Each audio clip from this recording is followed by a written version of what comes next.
everyone. Hi. Oh, right. We're supposed to talk. Oh, wait, no. I gotta get my promo out. Okay. Welcome to No Quitting the Home Team, season 3, episode 8. Nailed it. I'm Renee. I'm Dave. I'm Jesse. Thank you so much for joining us. And we so appreciate all of your messages and queries about what's wrong with us and why we aren't releasing episodes, as there was a 2-week hiatus between the last release and this release. Oh. So thank you for your care and concern, and thank you for joining us as we're back. We're back. So what happened? Why did we take what is actually peek behind the curtain here, 2 weeks between releases, 6 weeks between recording episodes? What was going on, Morelands? Well, we have some big news. No, just kidding. Dave was wow. like, wow, do we? Do we now? News to him. Travel. Yeah, work. We went to Boston for Parents Weekend for fall Parents Weekend at our son's college, and we left on a Thursday, which is when we normally record. So that was 1 week. And then I was gone to a yearly symposium that I go to in North Carolina. That was another week. And then, Jesse, do you have any ownership, any culpability in the hiatus? Could never be me. My wife, actually, we had some medical stuff going on. And so I basically took the month of September off and have only the past couple of weeks been ramping back up into normal rhythms. So I think there was some shared culpability all around. But we are back. We back. And you guys one Thursday had some random church planting conference you went to. Oh, that's right. We sure did. That was another one. That was another one, yeah. I feel like it's multifaceted. Yeah, a lot of things going on, but happy to be back. And I want to ask you guys, how are you doing? Maybe give a little update. How's life? How's marriage? I think I'll start. Yeah. Do you want me to start? I do. I'll start.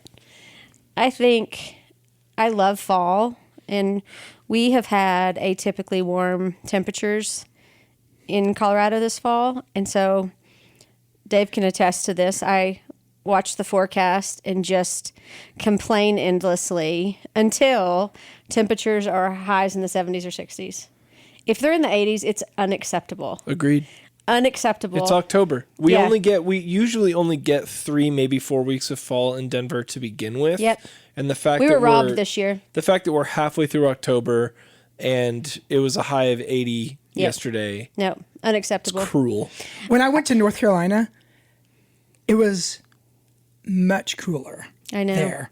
And they were like, "Oh, I bet you're used to this." And I'm like, usually. No, usually. You would think. Yeah, but no, I had to wear jackets there. Yeah. But I think we're hitting the fulcrum this weekend. I think it's changing. And so I'm excited about that. The leaves are beautiful right now. That makes me happy. I feel like I haven't seen you a lot in the last couple months. That's what I was going to mention. And that is what it is. Well, whenever I travel, I mean, I think you and I, we've talked about this in the past. We thrive best when we're able to actually spend time together. In quantity time. Quantity, not necessarily quality. Mm-hmm. I mean, quality's great. But like when we hang out together and spend a lot of time together, we're just better. We just like each other better. Yeah. But when I'm gone, it's harder to get back into those rhythms. So I was gone last week. I'm going to be gone again next week. It's like you have a million evening meetings and morning meetings. And I was talking, we've talked a lot on this podcast about our love of college football. And I actually love watching College Game Day on Saturday mornings. Love it. So fun. And normally it's a space where it airs at 7 a.m. here. So we wake up, get our coffee, and watch Game Day together and take a slow Saturday morning. And do you know how many game days Dave and I have watched together this fall? I'm going to guess it's 0. Zero. I'm gonna call that an unintentional boycott against the elder abuse of them rolling Lee Corso out there still to this point. Just let that man retire. Well, he's let been him off be the last done. 2 weeks. He hasn't been there. Yeah. Yeah. Just let the man enjoy not having to do that. Yeah. But I think it's emblematic of our life. Right. The fact we haven't gotten to do that once yet. And it's not like we haven't wanted to. Right. It's every Saturday.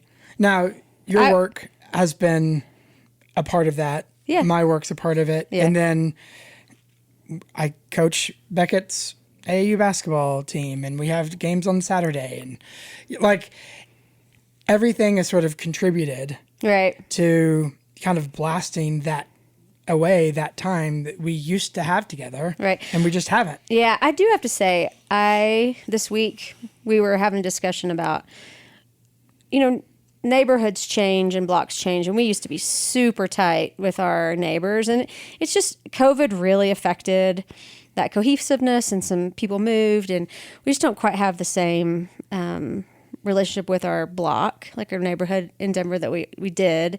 And we've talked about what reinvestment looks like. Right, but after that conversation, Dave's like, I think we need to think through what this looks like. Part of me was like, I think maybe you should take that impulse and direct it toward me Right. and our family. Yeah. Just instead of like, I think we always have outward and connect and reach out. But I think in these seasons when we're just not connecting much, I feel the need for that to switch a little bit. And let's not think of other outside avenues to invest energy at this point. Right. Maybe we should think of like some inward, hey, I'll plan something to where I get to see Renee, or I'll put some creative energy inward instead of think of another space outward to put creative energy. And I would say that's a both and. I don't think you have the both and. Okay. I just don't think you're maxed. I don't think you have the both and capacity or bandwidth to do both and at this Wait, Dave, point. does this mean our bi-weekly Scotch night is off? I don't think there's not a bandwidth for both and. We don't right actually now. do that. No, I think that point was more realizing long term that when you build robust community around our family life, marriage, family life with the boys, and there's a robust community around it, it does help to alleviate some of the inevitable tensions that, like in a stretch that we've had the past month, where there's been so much travel. There's relational support around that. This is a broader conversation. My comment was just that I don't normally, that's when we're able to connect regularly, I don't feel that. Right. But even just with that comment, I was like, you felt that. Yeah. Well, maybe you should put that energy to me and your family instead of yet another outside space that would require time and effort and communication and all those things. Got you. Just as an example of like what happens when life just gets too crazy. Yeah. That's October. Yeah. Halfway through. Mm-hmm. So, but I think for the most part, I volunteer as a mentor mom with Momco, formerly MOPS, on Thursdays, and this was a Momco morning, and I'm always encouraged. It's such a beautiful space to encourage each other, and it's just young moms are the baddies of the world, they really are. So I'm always buoyed after getting to spend time with my table and interact with young moms and encourage them. Awesome. So that's good. Yeah. What about you guys? Well, my update's similar. It's similar, Mm-hmm. I think feeling the effects of travel, you could almost... It's not just travel, though. But it's travel and... I feel like, though, travel, whenever I'm gone, and those regular rhythms, and gone doesn't mean out of town, mm-hmm. but it's like, oh, I have this thing I have to go to, that where typically it would be you and I spending time together. Whenever that's disrupted, and even though it's on the calendar and we know it's coming our way, there's just this predictable fallout that happens as a result of it. And it's not dramatic. It's not like it's been a dramatic fallout, but there's a relational repair work that has to happen. And again, you can just predict that, hey, we're going to have to work on us for a minute to make up for the time that's been disrupted because we've had these other things that we've committed to being part of, and it's just a part of our life we have to do. But there's work to be done on the back end. So anyway, I feel that, and I think you're sort of how you're doing like dovetails exactly with kind of what I'm feeling right now too. So yeah, that's me. Jesse? Yeah. All over the place, I would say. And I feel like this is a running theme when you guys ask me what's going on. It's like, oh yeah, things are great and things are insane, but even more so right now. So, yeah, as I mentioned, Shell's taken 6 weeks off from work to deal with some medical stuff. Everything's great. There's actually a lot of beautiful provision in the midst of all of that. Like, the Lord's been really faithful, and she's totally healed. Everything's great on that end, but news. She has been functionally on bed rest for the last month, and it's driving her insane. She's the type of person who wants to care for everyone, and the moment you turn that to, she now needs care, it makes her very uncomfortable. She doesn't like it. She doesn't want to feel like she's imposing on other people, to which I always say, don't rob people of the opportunity to love you. Mm-hmm. But it's tough for her. And so she's had a lot of quiet days with the boys in school and me at work. I worked from home basically for that whole month, that first month. So, yeah, but she's doing great. We've been managing all of that. Her parents came and helped out, which was incredible because that meant that I could continue to work and they managed the boys and all of that. So all of that is great. But work stuff hasn't especially slowed down in the midst of that. And my band is also in the middle of an album rollout. So there was an immediacy to that surgery. It needed to happen. Glad everything went well, but also nothing has really slowed down for me in the midst of that. So it's felt a little crazy the past 6 weeks or so, but all very good things. Very good things. That's good.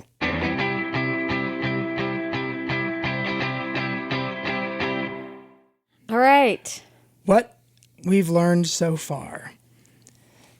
Honey? Are you brimming with wisdom this morning? I'm not feeling particularly wise this morning. But there are a couple of things that we've talked about.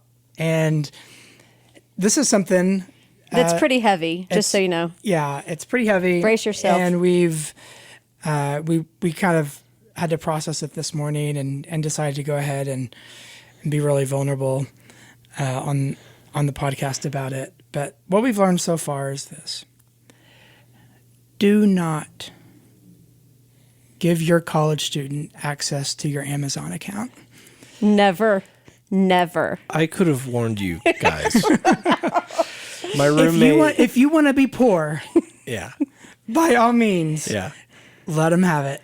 My roommate, my freshman year, his dad gave him a Walmart credit card because we were out in functionally rural West Texas, and he saw that as carte blanche. And the first month we were like, every night it'd be like 10:30, 11. We're like, all right, let's do our nightly Walmart run. And the first month that bill came in, the credit card disappeared. Yeah.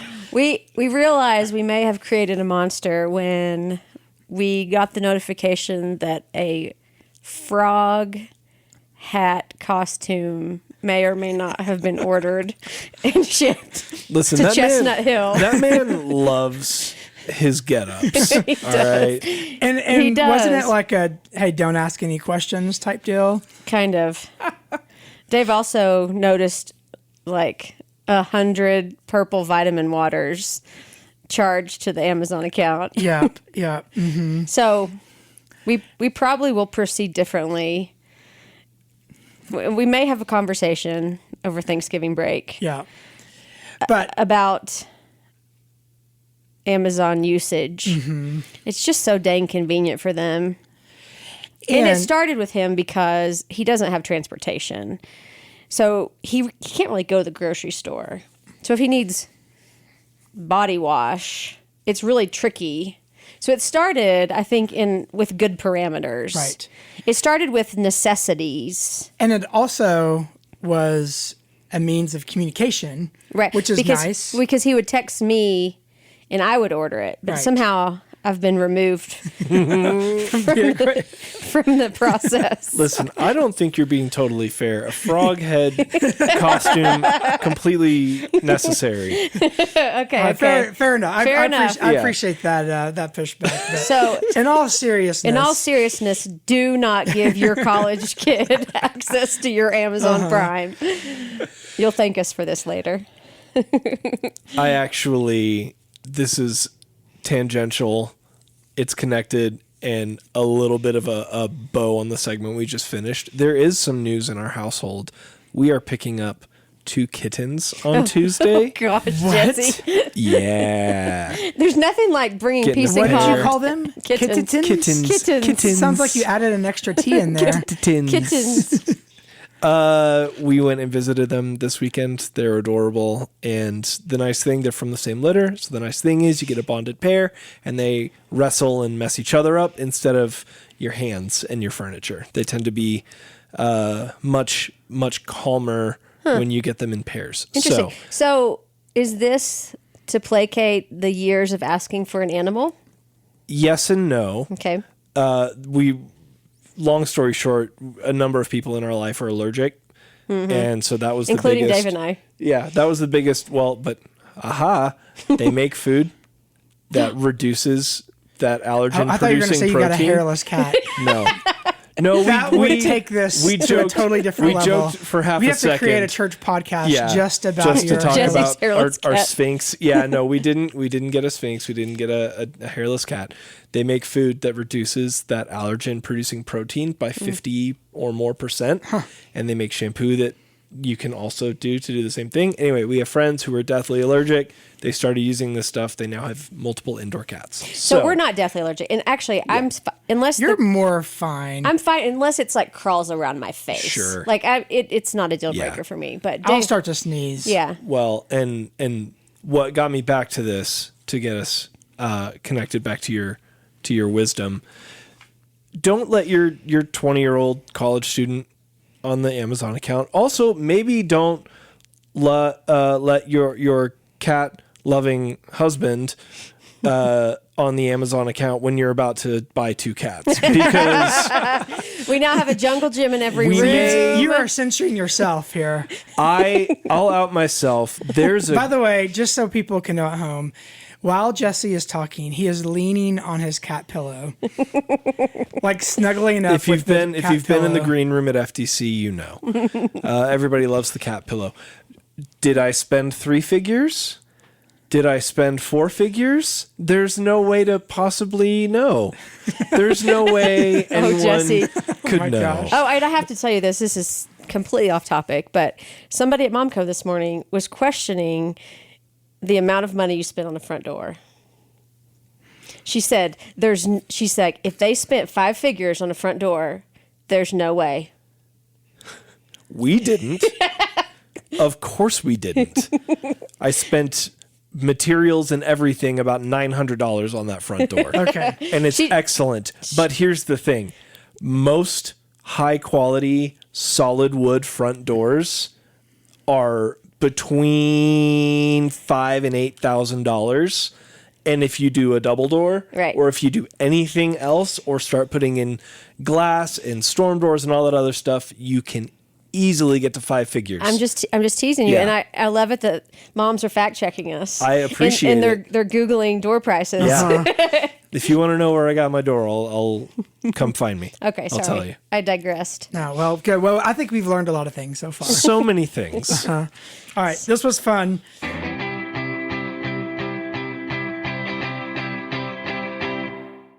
All right. Now we are switching to article talk. Article talk.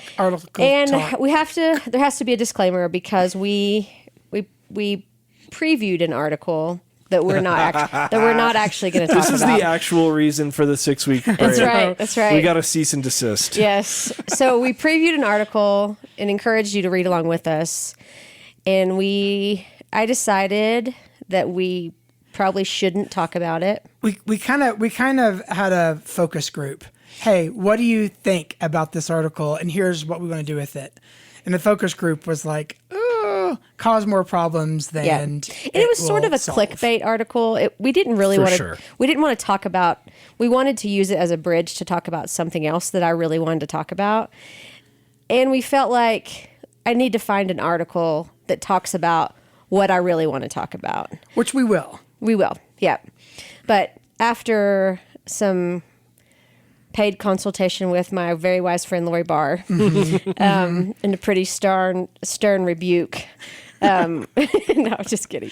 But we just decided we're not going to talk about that. So this will be a new article that we haven't previewed, but it's fairly straightforward. And I think it should be an interesting discussion. Okay, so what's the name of the article? So the article is talking not necessarily about in the context of marriage, but I think it's an easy crossover. So we're going to talk about the article initially in its intent, and then we're going to cross over and talk about what it kind of means in marriage. So the title of the article is The Secret Power of Boredom by Sydney Baker, and it's in the literary masterpiece of Good Housekeeping. No.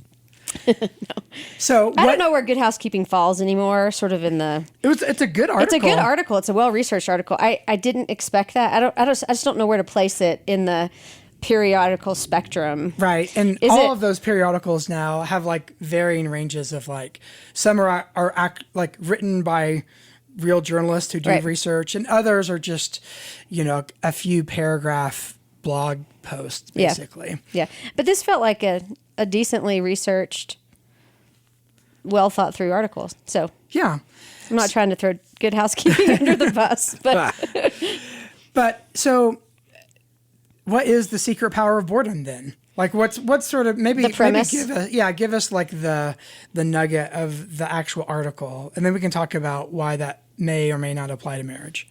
So, and chime in the synopsis, but she basically is saying that we have created a society where we never let ourselves be bored. Technology, of course, has accelerated this. And because we don't let ourselves be bored, we have eliminated the space where creativity, because boredom is uncomfortable.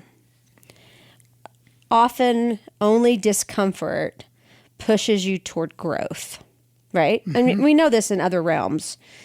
And because we can't stomach those spaces, and we have ways to fill that time. Through technology. Guilty as charged. What do I do when I do the dishes? I listen to a podcast, right?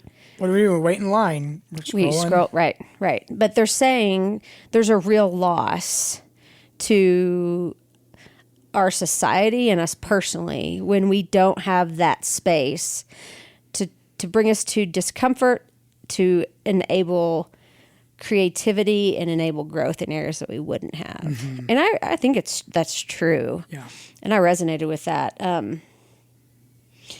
One statement I wrote down, which I felt like summed up the article well, it said, "A bit of boredom allows time and space to think and frees up brain space for creativity, daydreams, and new goals."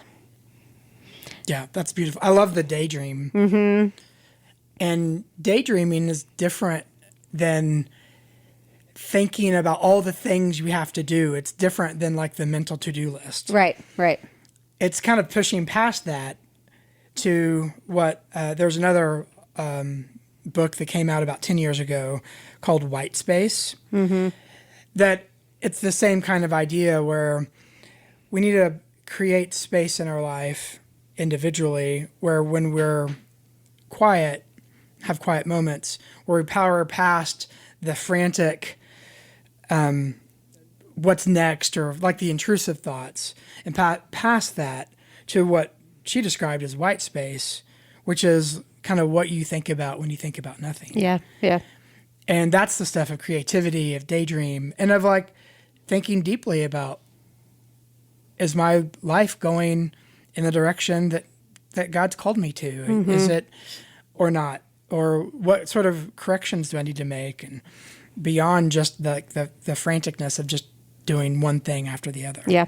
She cited a study, which I thought was fascinating. This was fascinating and weird. And like indicting of how far we as a culture have come. It was at it was at Harvard at the University of Virginia.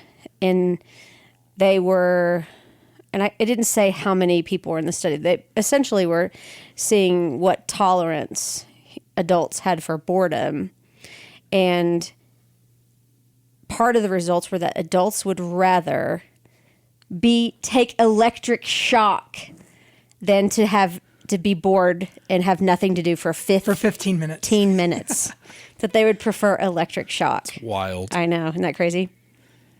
Yeah, no, but it makes sense. Mm-hmm. Even in spaces designed for meditation and quiet, like church.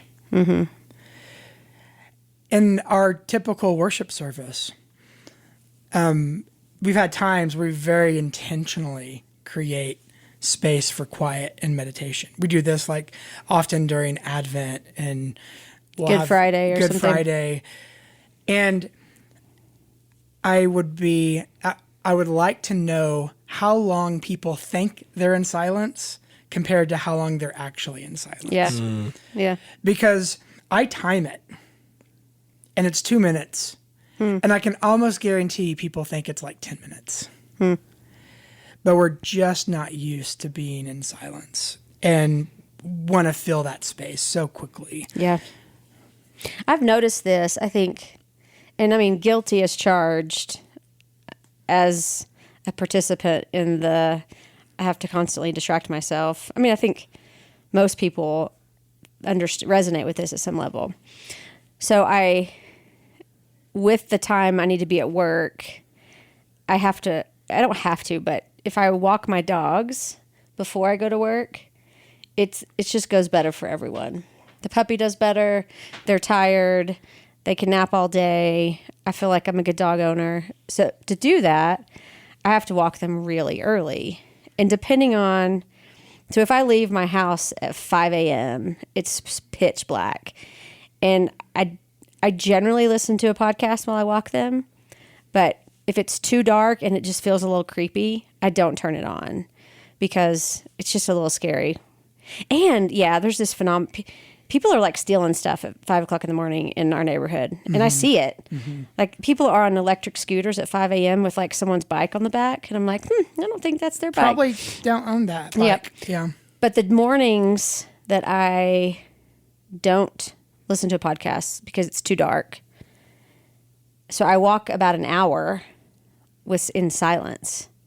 And I feel the like more ability to process things well or like think through situations well. I don't feel like I felt necessarily the creativity, but more of the like just ability to process my life better. Interesting. Do you think if that was the case every morning, you Probably. would get past Probably. to that place of daydream? But then I wouldn't keep up with my podcast. I know. Yeah. Therein lies the problem. Right. I heard it said that, and this now is sort of as it relates to like marriage and relationships, that we need to change our attitude towards the long pause, towards the silence, whether it's conversationally, but also just kind of in the course of doing the normal stuff of life together. That the filler space sometimes we might inadvertently, and this is a cultural thing, where in the West we have to have filler space. In other places in the East, there isn't that desire. So if you're asked a question, there's no cultural expectation to give an answer right away. You can just pause and then give an answer when you really kind of have thought about it. But most of the kind of culture that we grew up in, we want to fill in that space. But it's a different attitude towards silence. And I think, are we shifting over to kind of broaden the conversation to include boredom in marriage? I think so. Yeah. Now, yeah. Yeah. Well, I think at first blush, if people say they're bored in their marriage, or if boredom's in their marriage, the connotation is we're done. Right. Or I'm falling out of love with you. Right. Or it's not interesting anymore. It has a really negative relational assessment attached to it. Just Google, I'm bored in my marriage, and see what articles pop up. Right, right. So I think translating this idea to marriage initially will probably produce like bristling of like, boredom's terrible. Like if I'm bored with my spouse, that's a bad thing. But is it? Well, and I think to me, that's the question I think to ask, because this article brings up helpfully some value in not feeling like you have to, there's this anxiety to fill space all the time. Right. And that there's something really deep that needs to be developed that won't be developed if you don't have that blank space. Yep. And so if you're not pushed to, if the discomfort isn't there, you won't be pushed to the level of growth or creativity, even maybe in the context of a relationship. Right. That you would have been had the discomfort that boredom produces be present. Right. And so it kind of triggers for me conversations that we've had in the past about the value of watching TV together, of doing very simple things, washing dishes, cleaning the kitchen. I mean, how much of our time together as a couple is spent doing, I'm doing air quotes, like boring stuff. So much of our life is that. And if our attitude is that that's bad, or that needs to get fixed, or we need to change that, then to me it's like saying that most of the life that God's given us to spend together is sort of like doesn't count, or it's stuff you have to work past to get to the good stuff. Or it indicates that things are bad. Right. But those are the things that are the filler of life, no matter what sort of relational status someone happens to be in. And so to me, I think it stands like it may benefit a lot of marriages and relationships to maybe have a different attitude towards being bored together, where there might be something really beautiful in that then makes you appreciate the stuff that you're bored with. So the simple cup of coffee, the eating a meal that we've had together, for 100 times, and now I'm going to savor it even more. It almost brings together like the last sort of chapters of Ecclesiastes, where the writer is like, hey, enjoy the simple things that God has given you. That's like his provision, his goodness in your life for today, and enjoy it. And rather than think, I have to like muscle through all this stuff to get to the exciting stuff. Yeah. I think I see boredom different than mundane. Like, I think you're kind of equating boredom in marriage with the mundane tasks of marriage, whereas I see it more as like you're actually bored in your relationship. Yeah. You're bored, like you're bored with that person. Mm-hmm. You're bored with their idiosyncrasies. You're bored with, which I think that's where. That is negative for sure. Yeah, maybe, but that's also where maybe growth happens. Like that concept that growth only comes from discomfort. Because I was texting with a friend this week, and we were talking about a mutual friend who is there's a pattern in their marriage that has always been, and it's not a healthy pattern. And we were just talking about how it's just really hard to change dynamics in a relationship. Yeah. It's really hard. And the longer those ruts get really deep. And I wonder, I don't know. I'm not saying this is true, but I just wonder that sometimes those ruts, there isn't progress made in those areas until you're bored with that person. And you're at a impasse relationally where it's like, I don't like this anymore, because that forces you into a relational space and a personal space, maybe to do things, even the desperation of that forces you to a space where to do things in a way you haven't done before. And maybe to be a little bit more curious. Maybe.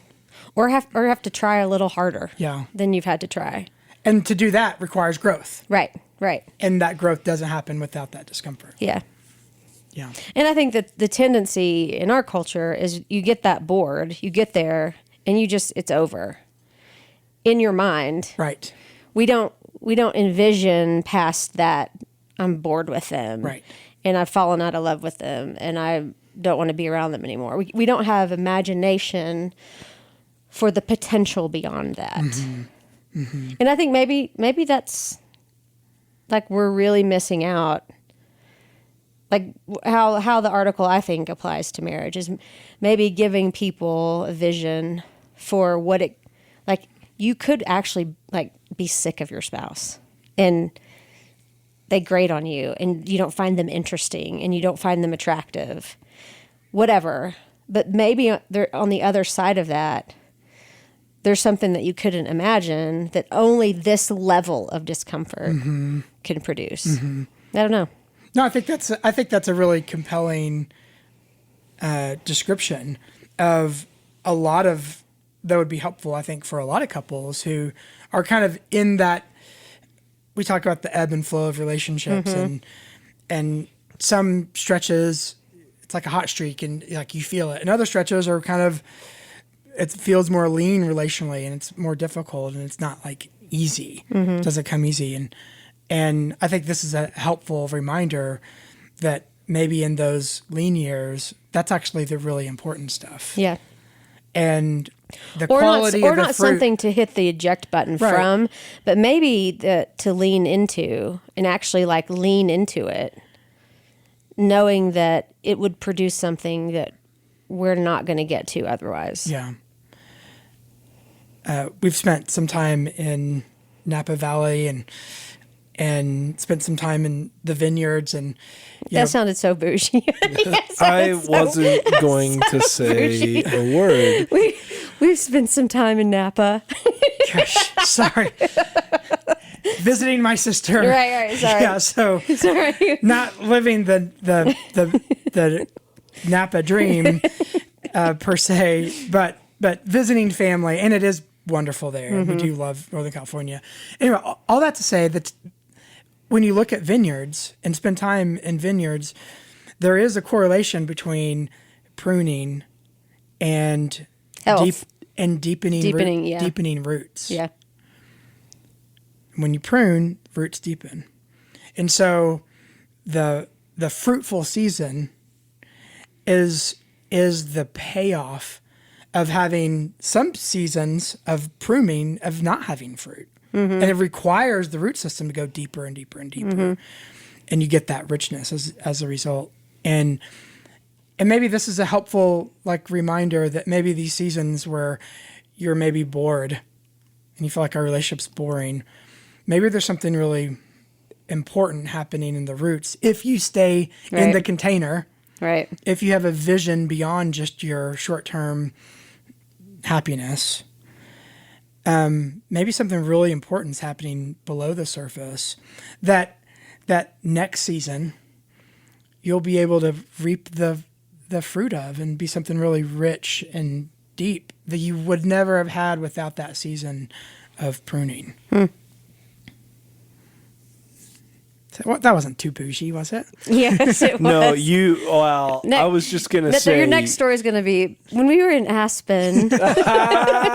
Last weekend in Aspen. You did. You spun that around quickly. That was good work. Jesse, do you have any thoughts on boredom? Yeah, and marriage?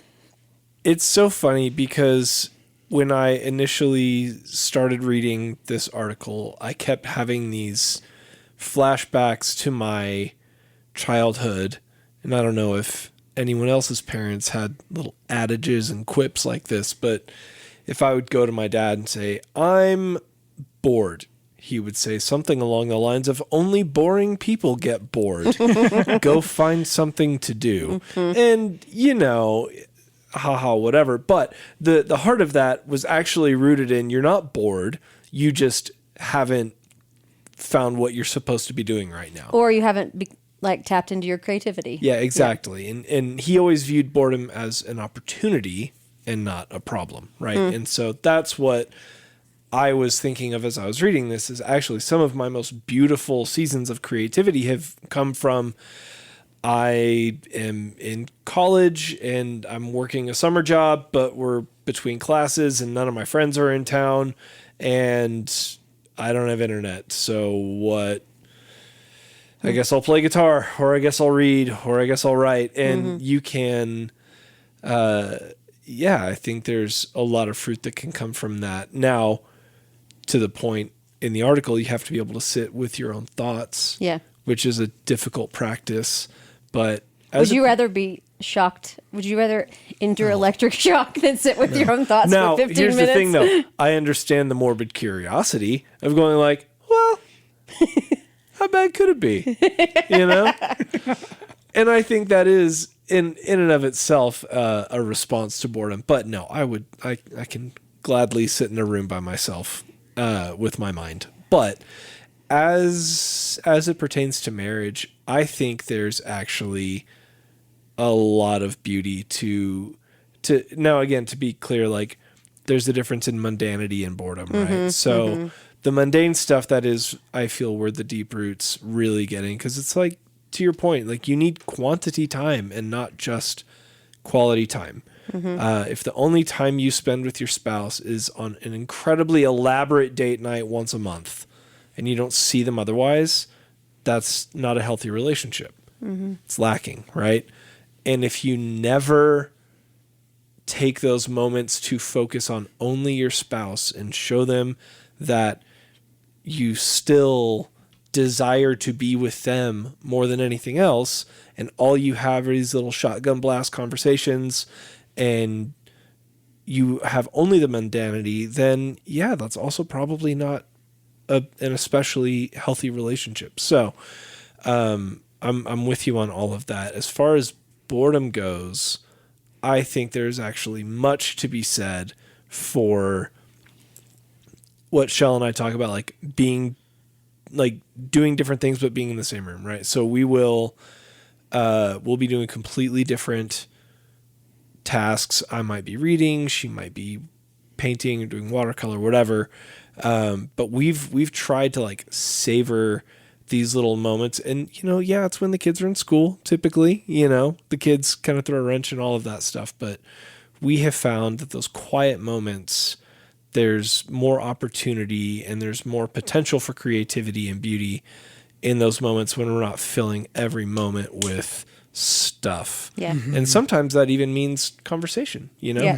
Again, the benefit of being deeply involved in one another's lives is it's pretty rare that there's surprises and, we catch up and there's new stuff that happens throughout the day, whatever. But I don't have to check in, every 30 minutes and go, hey, are you still okay? Are you okay? What's new in your life? It's like, well, I know what's new in your life because you've been sitting there for the last 30 minutes since the last time I asked you this question, and so, I think that there is a lot of curiosity and beauty that can come from that.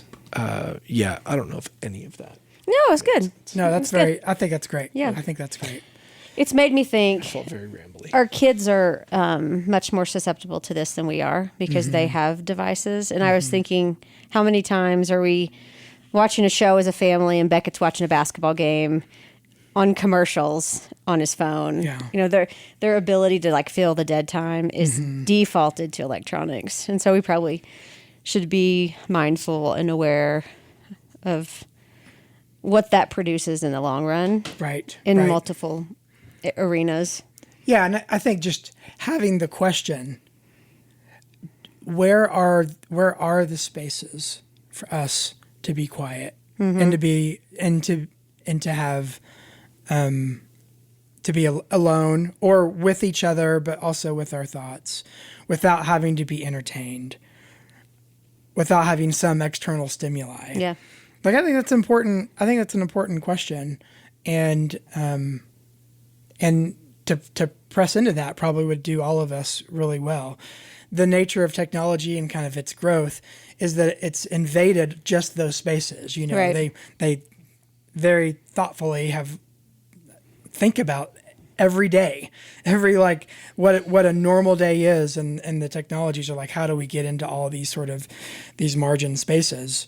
Because that's where that's the market, right? Is in those margin spaces. So I think thoughtfully fighting back on that and say, no, we actually need these margin for our mind, for our heart, for the good of our relationships, For our creativity. And this article, I think, is a really great reminder of that. Yeah. Yeah. So check it out. The Secret Power of Boredom by Sydney Baker. All right. Good job, Sydney. Good food for thought. Yes. So I'm not sure if you're prepared to answer this question, Okay. but we do like to give a preview of the next article for our listeners to listen or read along if they want. Are you prepared to reveal the article for next week? No, I have read 2 or 3 Okay. that I am playing with, Okay. but I'm not prepared. All right. Sorry, Because listener. I hate to throw out an article that then we have to go we back on. Interesting. Yes. So not yet, but stay tuned. It's going to be great. Okay.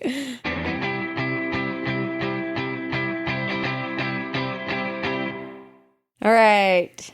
Next segment.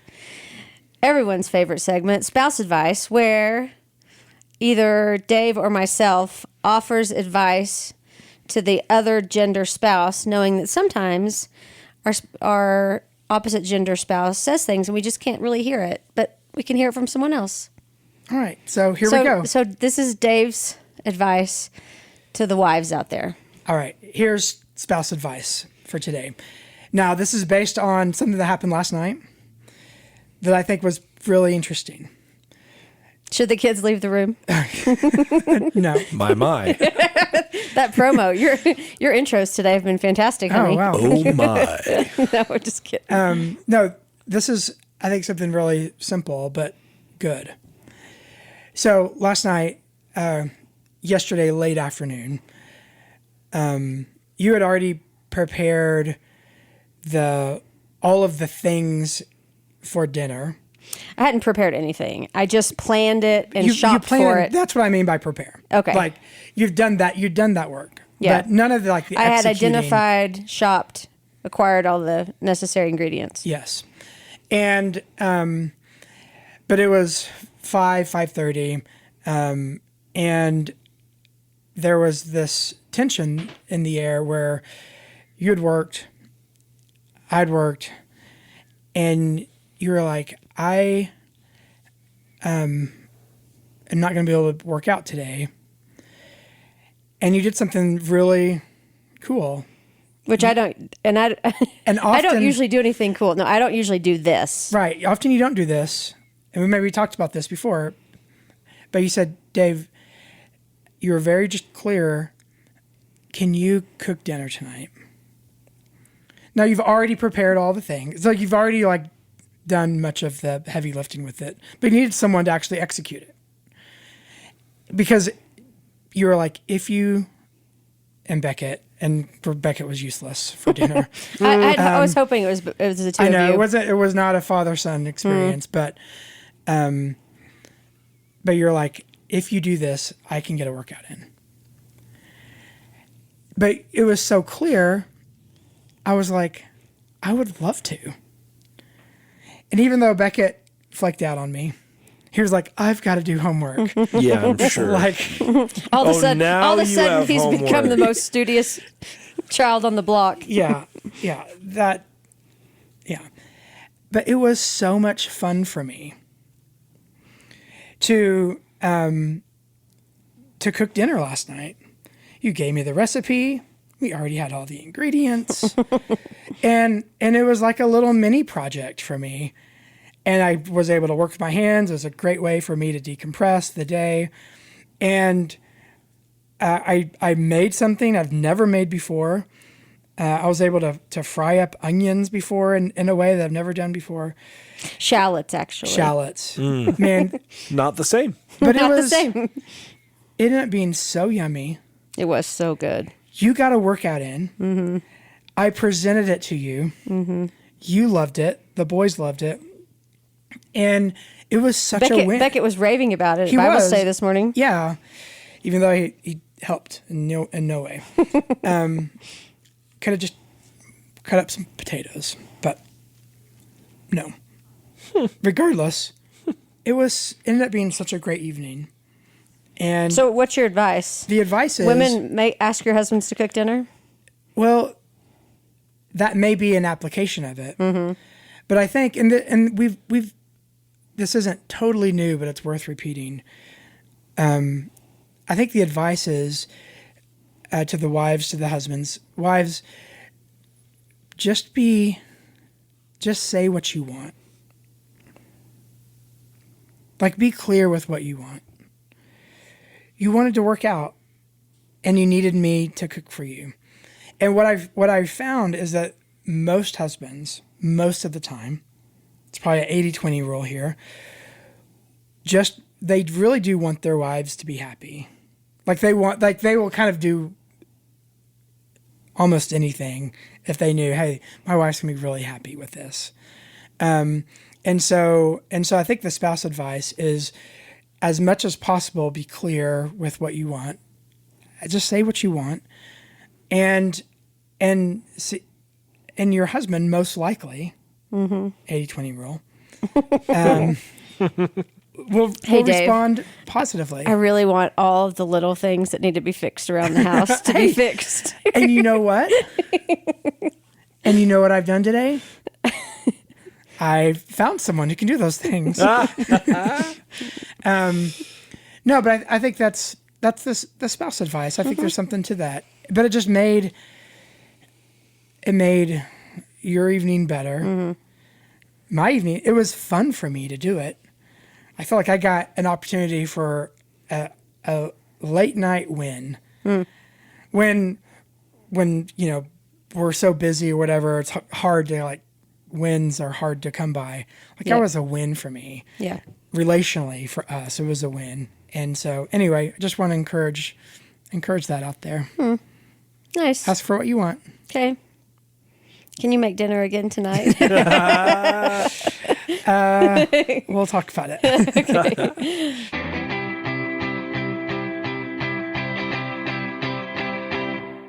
All right. Last segment of today.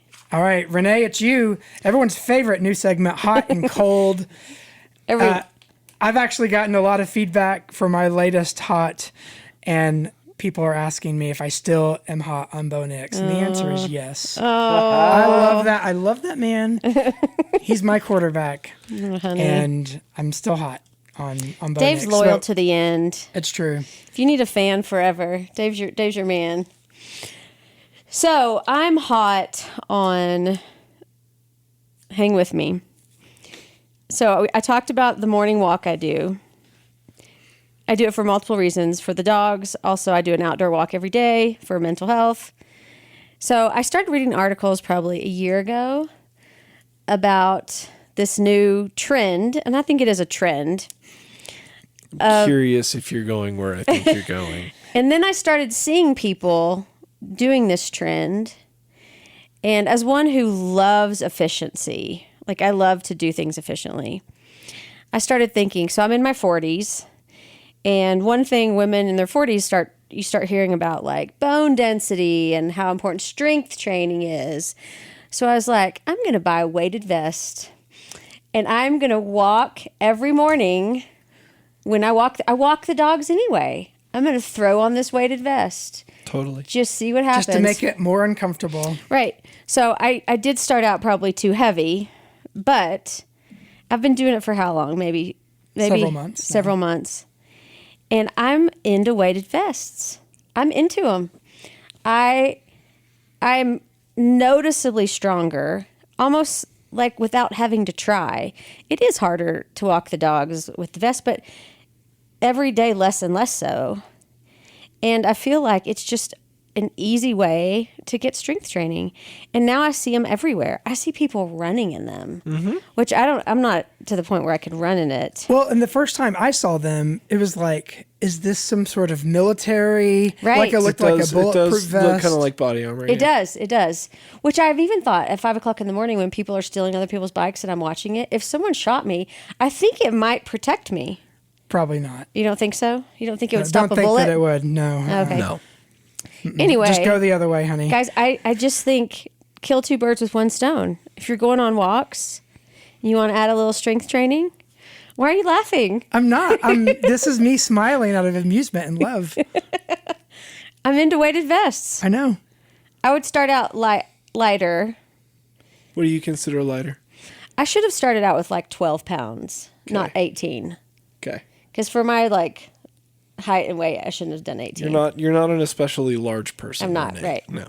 So in the beginning, I put that 18-pound on. I'm like, goodness. Hey, you know what's That's a really lot. wild? You know what's really wild? Like lose 20 pounds and be like, that's what I was walking around I with know, right. I all know. the time. I know, right? Yeah. Yeah. But I think as far as posture and core strength, it's been pretty remarkable. Yeah.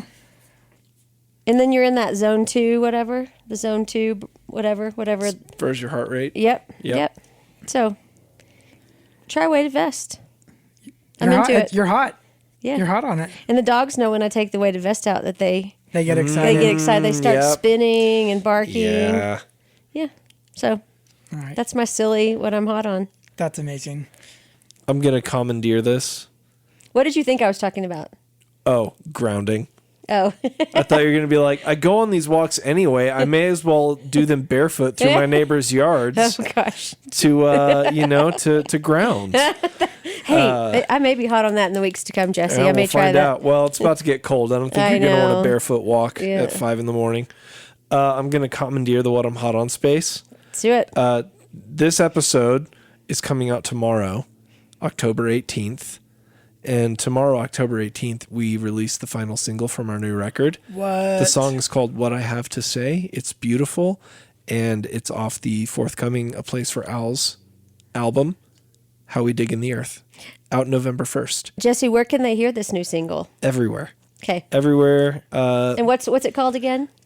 The single is called What I Have to Say. Okay. And if you are in Denver on November 1st, you should come to our album release show. Where is that? Goosetown Tavern.